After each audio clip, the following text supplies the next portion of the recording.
성경을 어떻게 읽을 것인가? 안 넘어가네요.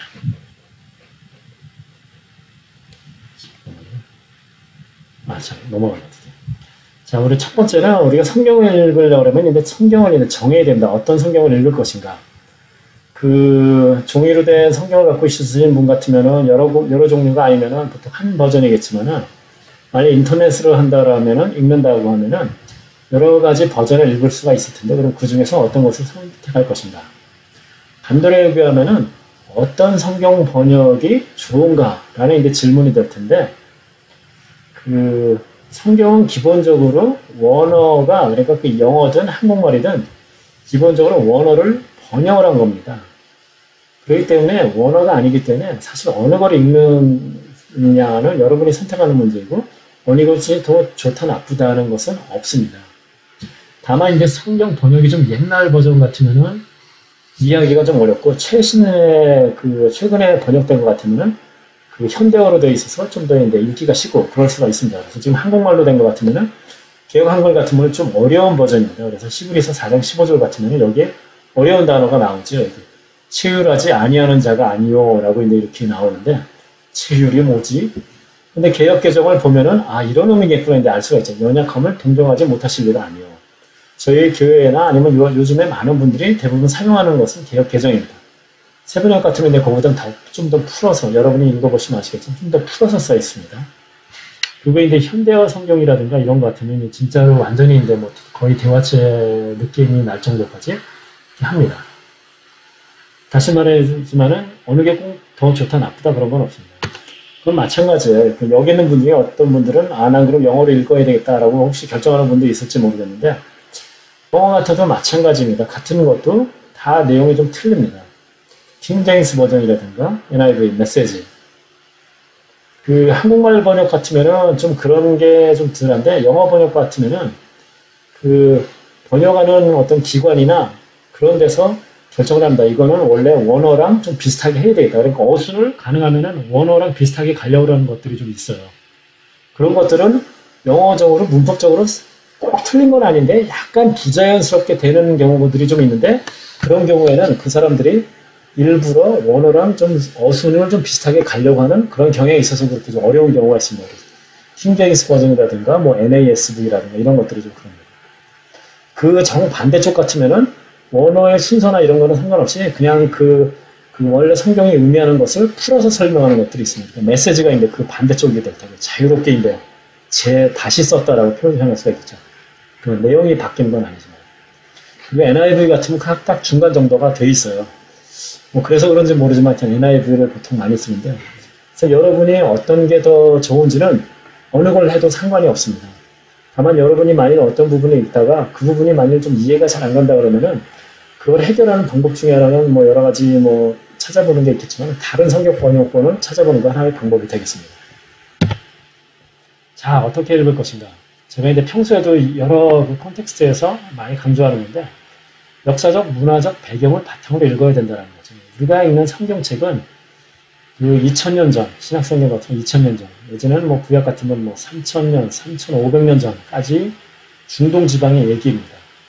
그것을 21세기에 미국이나 한국이라는 그 문화를 기준으로 그 해석을 하려고 그러면은 너무나 이상하고 말이 안 되고 막 비윤리적이고 어떻게 사랑의 하나님이 그럴 수가 뭐 등등 별 다 비판이 나올 수가 있는데 이 성경 자체는 분명히 그때 당시 독자들을 위해서 쓰여진 겁니다. 물론 그 이후 그 성경의 그 영원성 때문에 지금을 사는 우리에게도 당연히 그 성경이 주는 메시지는 있지만은 1차적인 독자는 그때 당시에 그 문화에 있는 사람이다라는 거죠. 그런 의미로 이제 생각을 해야 되겠죠. 그러니까 뭐 세례, 뭐 여기인데 뭐 예를 이제 든 건데, 예를 들면 세례들을 왜 죄인이라고 하는가? IRS 사람이나 뭐 그런 걸 뭐 좋아할 이유는 없지만 그렇다고 죄인이라고까지 할 이유가 있는가? 뭐 여러 번 얘기한 것 같고 간단히 얘기하면은 세례라는 사람들은 당시에 로마랑 결속을 해가지고 자기들이 그러니까 로마에 바쳐야 되는 그러니까 하청을 받은 입장이죠. 그러니까 그 바쳐야 되는 것보다 훨씬 더 많이 걷는 거죠. 그러니까 당시 그 동료 유대인들을 착취했다고 그러나 그런 면이 좀 있습니다. 그리고 또 하나는 당시 유대인들은 그 이방인하고 어떤 관계를 맺고 그러니까 같이 식탁교제를 한다든가 그런 거를 이제 굉장히 그 꺼려하는데 그걸 죄라고 생각하는데 세리들은 직업 특성상 그런 로마의 사람들하고 이방인하고 관계를 맺을 수밖에 없기 때문에 그런 의미로도 이제 그 죄인이다라고 얘기를 하는 거죠. 그렇기 때문에 우리가 현재에서 봤을 때 단순히 IRS 사람을 보는 그런 느낌이 아니라는 거죠. 안식일도 마찬가지입니다. 안식일도 엄청 그 안식을 지키는 문제 때문에 예수님하고 굉장히 많이 부딪힙니다. 당시 종교 지도자들이. 여러분들이 잘 성경을 이제 다음 주 수업 때 신학 성경을 읽으면서 느끼겠지만은 그 당시 종교 지도자들이 그래서 이제 예수님을 어떻게 죽이려고 이제 계획을 뭐 세운다 뭐 이런 얘기가 나올 때 그 바로 전에 사건은 뭐냐면 다 안식일과 관련되는 컴플렉이 있었습니다. 예수님하고. 그럼 왜 이 사람들은 그렇게 안식일을 지키는 것을 그렇게 따질까? 그런데 돌아가면은 이제 구약의 그 10계명까지 돌아가는 거죠. 그래서 안식일을 거룩하게 지키라. 일하지 말라라는 거죠. 그리고 일하는 사람은 죽이라고까지 얘기가 돼 있습니다. 그래서 사실 그렇게 해가지고 죽은 사람들이 있어요. 구약에는. 그러니까 당시에 그 율법을 잘 지키고자 했던 그 유대인들 기준으로 하면은 안식일 지키는 건 굉장히 중요한 거죠.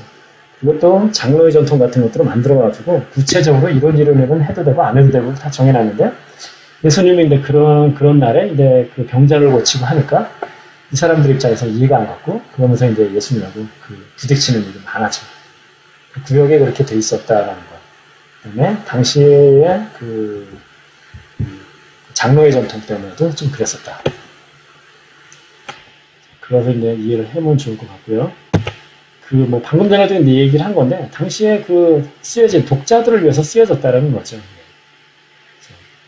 그래서 뭐 씨 뿌린 자의 비유 같으면은 예를 들자면 우리 같으면 21세기에 하고만한 비유 중에 씨 뿌리는 자의 비유가 도대체 뭐 와닿지도 잘 않는데라고 생각할지 모르지만은 당시 그런 어떤 농경사회를 기준으로 하면은 씨 뿌리는 자의 비유를 들었을 때 그 당시 오디언스한테는 굉장히 확 와닿는 그런 얘기가 될 수도 있을 것 같습니다.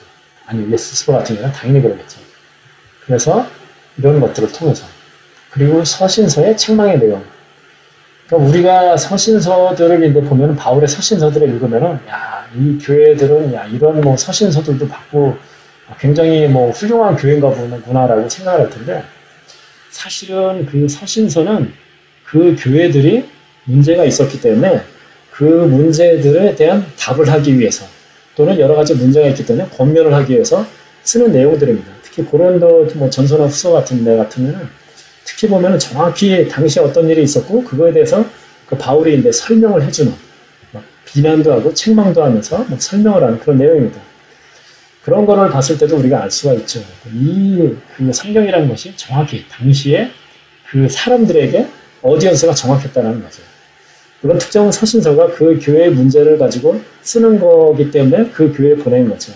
고린도 교회라든가 뭐 갈라디아 교회라든가 뭐 이런 식으로 되어 있지만은 그렇지만은 그 서신서 자체는 그 여러 교회도 유익이 있기 때문에 사실 회람 서신으로서 여러 교회들이 나누어서 봤다라는 걸 알 수가 있습니다. 그렇지만 일차적인 독자는 당시의 사람들이다. 우리는 그걸 통해서 이제 하나님의 메시지를 이제 이해하려고 노력하는 것 뿐이죠. 그래서 이제 방금 전에도 잠깐 얘기를 했지만 당시 독자에게는 어떤 의미가 있었을까? 1차적으로 그걸 먼저 생각을 해봐야 됩니다. 그러니까 당시 독자들에게 굉장히 시리어스한 의미가 있을 수 있는데 우리는 그게 뭐 중요한 건가라고 생각해서 별로 중요하게 생각을 안 할 수도 있는 거죠. 반대일 수도 있는 거고. 그래서 그런 의미에서 당시 독자에게는 그 성경의 내용이 어떤 의미로 전달이 됐을까라는 걸 먼저 생각을 해보고 그 다음에는 그것이 나에게는 이제 어떤 의미로 올 것인가. 그런 식으로 이제 생각을 해보는 연습들을 좀 하실 수 있으면 좋을 것 같아요. 사실은 뭐 신학교에서 그 뭐 설교 같은 거를 이제 어떻게 할 것인가를 뭐 배우는데 거기서 가장 중요한 거는 사실은 성경을 어떻게 해석을 할 것인가예요. 그래서 한국말로는 해석학이라고 얘기를 해요. 그래서 그걸 배우는데 해석학에서 가장 중요하게 생각하는 건 뭐냐면 2000년 전에는 어떤 의미였습니다. 그러면 그때 당시 사람들에게는 어떤 의미가 있습니다. 그러면 그때랑 지금이랑은 문화적 차이가 있기 때문에 그러면 어떻게 지금은 그거를 해석할 수 있는가? 그럼 나에게 적용할 말씀은 무엇인가? 이런 식으로 이제 그런 과정을 거쳐서 해석을 하라라고 그런 식으로 하는데 여러분이 뭐 그런 식으로 뭐 설교를 하는 것도 아니고 뭐 그러기 때문에 그렇게 뭐 복잡하진 않지만은 여러분이 읽으면서는 그래도 길차적으로 뭔가 좀 그 어렵고 힘든 내용이 나온다든가 그랬을 때 뭔가 좀 왜라는 그런 의문이 들 때는 당시의 문화적인 상황에서는 어떤 의미였을까를 생각을 해보면은 그럴 수도 있겠구나라는 생각이 들 수도 있을 것입니다. 그래서 그런 식으로 읽으시면은 좋을 것 같고요. 자, 그 다음에 이제 어떻게 읽을 것인가. 실질적으로 읽으면서 막인데 어렵습니다. 사실은 지금 신약을 읽기 때문에 여러분이 특히 그 복음서 같으면은 그 역사서 내용이고 예수님과 관련된 얘기이기 때문에 진도가 비교적 잘 나갈 겁니다. 아마 그 서신서 들어가기 전까지. 그렇지만 뭐 구약 같으면은 그 뭐 출애굽기 뒷부분이나 뭐 레위기 같은 데 가면은 성경 읽다가 힘듭니다. 이해가 잘 안 가거든요. 도대체 왜 그 동물 잡는 얘기를 이렇게 길게 하는지, 출애굽기 뒷부분 같으면은 그 성전 짓는 얘기를 뭐 이렇게 뭐 길이가 뭐고 뭐가 어떻게 만들고 자세하게 썼나, 막 그것도 막 중복이 돼가지고 막 이렇게 썼나 막 그렇게 고민하는데, 자, 이해가 안 되는 부분이 있고 어렵고 막 되는 부분이 있으면은 그 통과를 하셔도 괜찮습니다. 이건 제너럴한 얘기입니다. 그렇지만 신약 성경 통독을 할 때는 그렇게 하시면 안 됩니다. 여러분이 이제 성경 읽기표도 받을 거고 거기에 체크를 하셔야 되기 때문에. 근데 신약 같으면은 사실은 그런 식으로 통과해야 될 만큼 어려운 부분이 그렇게 많지는 않아요. 다만 이게 그 장르가 역사서냐 아니면 서신서냐에 따라 가지고 좀 더 이제 재밌게 읽을 수 있느냐 아니면 좀 더 깊이 묵상을 하면서 읽어야지 내가 알아들을 수 있느냐라는 건 좀 차이죠. 계시록 같은 건 좀 어렵기는 하지만 그래도 길지는 않으니까 여러분이 읽으면서 이런 얘기가 있구나, 이래서 이단들이 자꾸만 이렇게 뭐 횡행하는구나 라든가 뭐 여러 가지 뭐 재밌게 생각하면서도 읽을 수도 있을 것 같아요. 그렇지만은 일반적으로 만약 성경을 여러분이 그냥 읽는 과정에서 이해가 안 되거나 만약 그러면은 그 어떤 한 부분 또는 아니면 단어나 문장을 붙들고 있지 말고 그냥 넘어가도 괜찮습니다. 그래서 다음에 또 다시 읽을 때는 또 여러분이 그걸 깨달을 수 있는 뭐 가능성이 좀 있는 거예요. 그리고 어떤 그 읽으면서 그 우애랑도 좀 매치가 되는데 어떤 하나의 단어나 하나의 문장 때문에 스톱하고 이게 뭐지라고 이렇게 뭐 집착을 안 하셔도 되고요. 전체적인 맥락에서는 이런 얘기를 하는구나 라는 의미로 그런 생각을 하면서 읽으면은 더 훨씬 더 도움이 많이 될 겁니다. 전체적으로 이해가 이제 쉬운 거죠. 그리고 또 하나인데 그 어떤 특정한 내용을 보면은 여러분들이 성경에 이런 내용이 있네? 라는 그런 게 있을 수가 있어요. 그래서 이게 이런 내용이 있네? 라고 그럴 때 그게 여러분이 그런 생각을 할 때는 분명히 성경이 내가 알고 있었던 거랑은 좀 틀린데라고 생각을 하는 거고 일반적인 내용과 틀리다라고 생각하면 바로 그 일반적인 내용과 틀리다라는 게 맞을 수가 있습니다. 그래서 성경은 어떤 한 문장만 가지고 거기에 있는 내용 하나만 가지고서 많이 설명을 하려고 그러면은 그것들의 이제 대부분 문제가 뭐냐면은 많은 이단들이 이제 그런 식으로 하는 거죠. 어떤 목사님들은 목적을 가지고 그렇게 하는 경우도 좀 있고. 그렇지만 어느 특정한 내용이 많이 이상하면은 다른 성경의 다른 부분에서는 어떤 식으로 설명을 했었는가 라는 것 때문에 생각을 하면서 읽으면 좋을 것 같습니다. 그래서 성경 전체적인 내용이 어떤 내용을 했는가. 그럼 여기가 이 부분이 내가 알던 거랑 좀 틀리다라고 하면은 그러면 분명히 이 부분에서 콘텍스트는 뭐였기 때문에 이런 식으로 지금 얘기를 하는구나 라고 얘기를 하는 거죠. 저희는 얼마 전에 뭘 했었던 것 중에 보면 그런 얘기가 있어요. 그 마지막 날까지 나는 아무것도 판단하지 않을 것이다 라는 얘기가 있어요. 판단하지 않는다고? 그게 말이 되나? 근데 콘텍스트를 보면 그게 어떤 의미인지를 알 수가 있어요. 성경에 보면은 형제, 그러니까 교회 내에서의 문제는 왜 판단을 스스로 해가지고 처리를 안 하고 왜 밖에 그러니까 사법기관 같은 데 맡기느냐 라는 의도로 얘기하는 것들이 있어요. 그러니까 판단하라고 얘기를 하는데 거기 같으면 마지막 날까지 아무것도 판단하지 않겠다고 얘기해요. 그렇지만 거기서의 내용은 앞에서부터의 콘텍스트를 보면 그런 의미는 아닙니다. 지금 그걸 설명하는 부분이 아니기 때문에 좀 넘어가겠지만. 그래서 전체적인 부분이 어떻다는 걸 생각하시고요. 자, 이제 신약 성경을 다음 주 수업에 읽을 텐데 그렇기 때문에 여러분이 신약 성경이 어떻게 구성이 되어 있는가. 자, 그러면 첫 번째는 그 복음서, 역사서, 여기까지는 이제 뭐 역사서라고 할 수가 있습니다. 역사적인 얘기가 나오는 거죠. 그리고 바울 서신이 나오고, 저는 성경은 요 순서대로 이렇게 가는 겁니다. 그 다음에 공동서신이 나오고, 요한계시록이 나오고.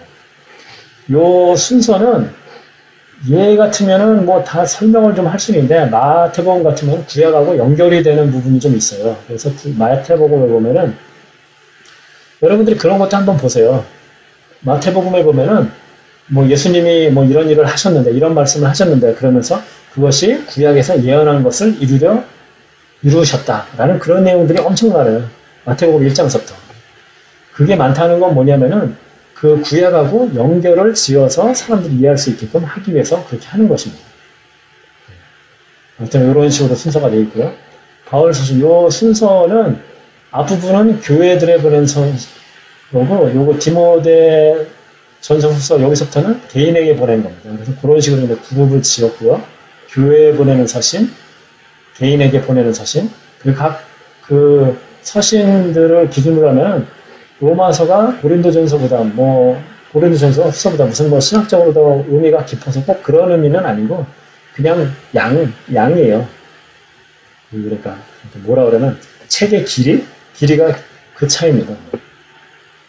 물론 로마서가 훌륭한 책이죠. 여러분들 다 아시다시피. 그렇지만은 기본적인 것은 그 전체적인 그 편지의 길이에 따라서 한 겁니다. 공동서신도 기본적으로는 마찬가지예요. 그러면 예언서 이렇게 나눠져 있습니다. 자, 신약 성경을 읽으려면 좀 더 뭐 배경 설명도 좀 필요할 것 같은데 신약 시대에는 당시에는 이제 그 독립국가가 된 적이 없다라고 했는데 그 로마의 그 지배하에 있었습니다. 그래서 구약에서 단일 국가를 이루다가 남북 이스라엘, 남유다로 나눠졌다가 두 나라가 다 이제 패망을 합니다. 아시리아랑 그 바빌론한테 패망을 하는데 바벨론을 유배 생활한 이후서부터는 기본적으로는 독립국가가 된 적이 없었어요.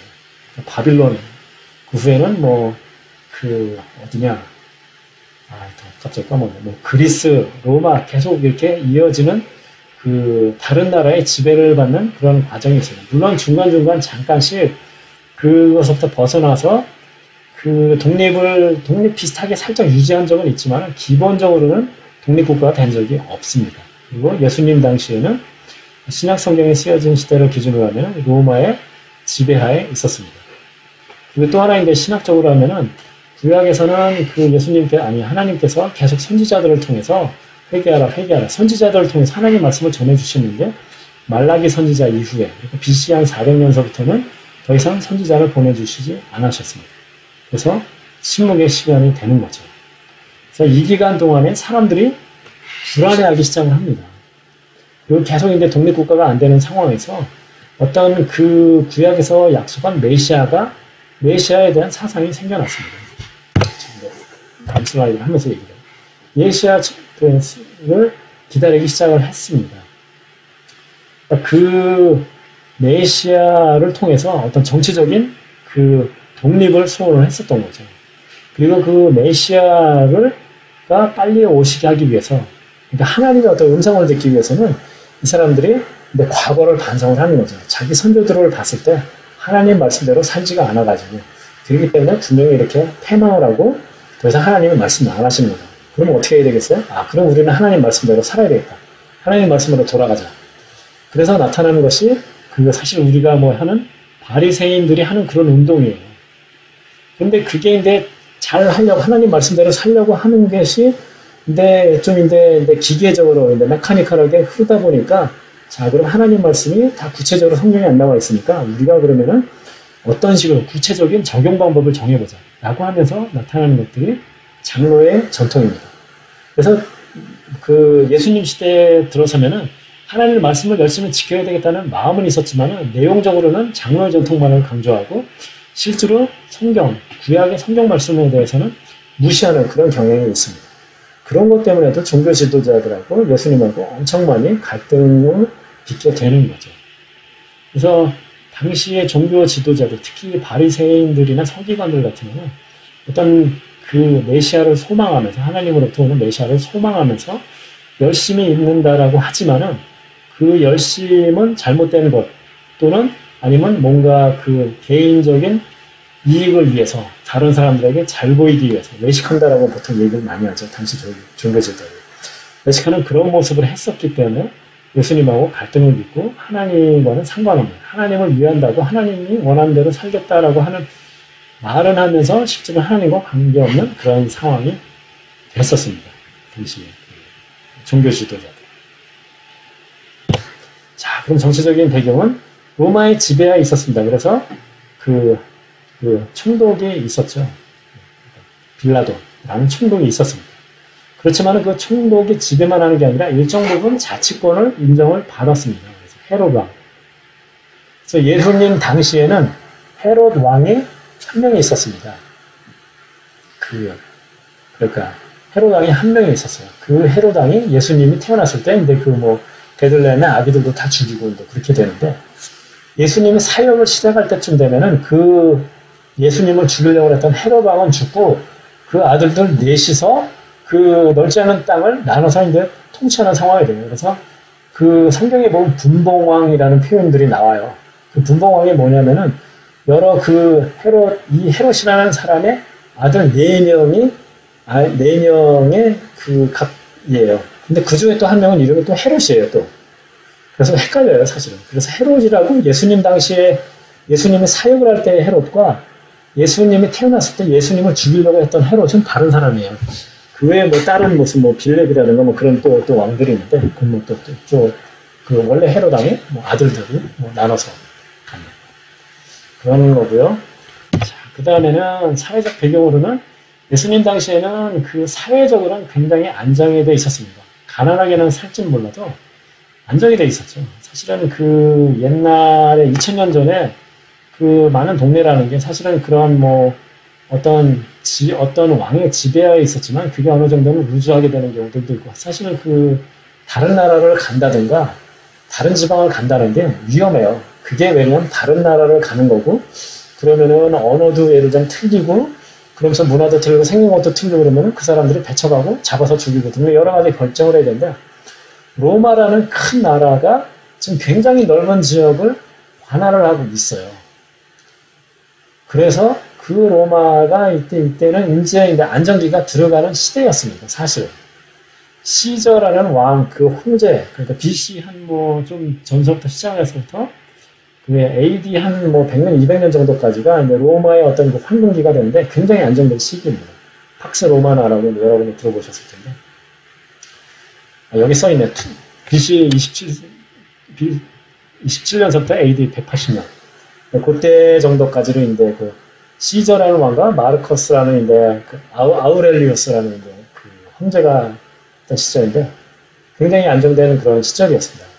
그게 그 여러 가지 이유가 있지만은 이게 왜 중요하냐면은 복음이 전해질 때 사실은 바울이 굉장히 많은 지역으로 돌아다니면서 복음을 전했어요, 이방인들한테. 근데 그게 가능했었던 이유는 뭐냐면은 언어적으로, 사회적으로 안정이 되고 기본적으로는 단일 언어권이었어요. 헬라어. 다른 민족들이, 그러니까 이스라엘 땅도 마찬가지예요. 다시 사람들의 생활 언어는 아람어였지만은 많은 사람들이 헬라어를 할 수가 있었어요. 왜냐면 그 헬라어 문화권이었으니까. 그리스 문화권이었으니까. 그런 의미에서 사실은 그 사회적으로 안정되고 단일 문화권이라는 게, 단일 언어를 사용했다는 게 복음이 그 이방 지방에, 굉장히 넓은 지방에 퍼져가는데 굉장히 중요한 역할을 하게 되는 겁니다. 그런 것도 좀 이해하시면 좋을 것 같고요. 문화적인 배경은 언어를 기준으로 하면은 이런 언어들이 당시에 이제 동시에 사용이 됐습니다. 일상 언어, 그러니까 구어는 아람어였습니다.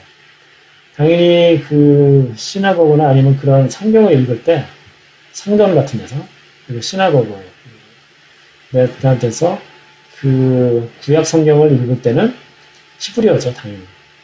그리고 상거래나 일반적으로 많이 통용되는 것은 이제 헬라어입니다. 그런데 로마 전체를 기준으로 얘기를 하는 겁니다. 그런데 그때 당시서부터 사실 행정적인 부분에서 라틴어가 발달하기 시작을 합니다. 기본적으로 한 4개 언어가. 제가 그전에도 그런 얘기 했지만 아마 이 중에서 예수님은 분명히 한 3개국 언어를 하지 않았을까. 아람어, 히브리어, 헬라어까지는 하지 않았었을까. 라는 생각을 합니다. 자, 그래서 이제 대충